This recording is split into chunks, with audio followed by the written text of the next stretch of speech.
Hi everyone, my name is Morgan Williams, and this is my reflection on Education 215.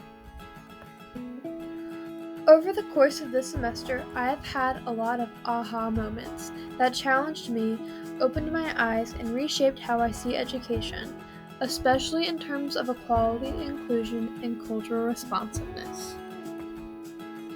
Some of my biggest realizations came from the readings, especially from Start Where You Are, But Don't Stay There by Richard Milner IV.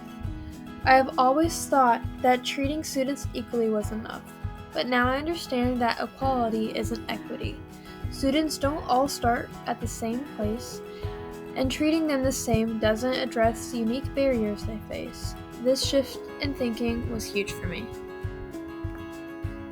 Also, through the videos, readings, and class discussions, I began to recognize the signs of deficit thinking, like when teachers assume that a student isn't trying because of how they behave or speak, without considering their background or what they carry with them emotionally. This led me to a deeper understanding of opportunity-centered teaching, which I now see as a goal to work towards in my future classroom. Another really impactful moment was when we discussed opportunity gaps, especially when Milner explained how things like family income, language, background, or access to early learning experiences all shape a child's path in school. For example, the idea that a child in a low-income home might hear millions fewer words before kindergarten than a child in a middle-class home. That stuck with me. I'd never considered how early those gaps form. Something else from this class that really stood out to me was when we had guest speaker Greg Steffen, who shared his experience as a trans man transitioning in small-town America.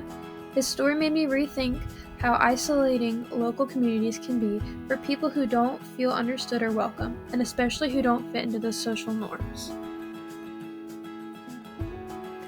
Another part of this class I really appreciated was the cultural exploratory activity. I attended the Sockasee Heritage Festival, which made me reflect on my own assumptions about my own community. It's easy to stay in your own bubble, but this activity pushed me to observe and listen more intentionally to how cultures show up in public spaces, language, behavior, and even how people interact.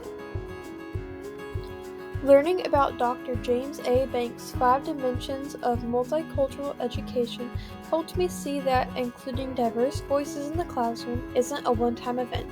It is a mindset and a commitment that has to be built into the curriculum, classroom culture, and every interaction. This course has not only helped me think more critically, but also helped me feel more prepared to be a teacher who doesn't just value diversity, but actively advocates for equality. Thank you. Thank you so much for watching this video. Have a great day. Bye.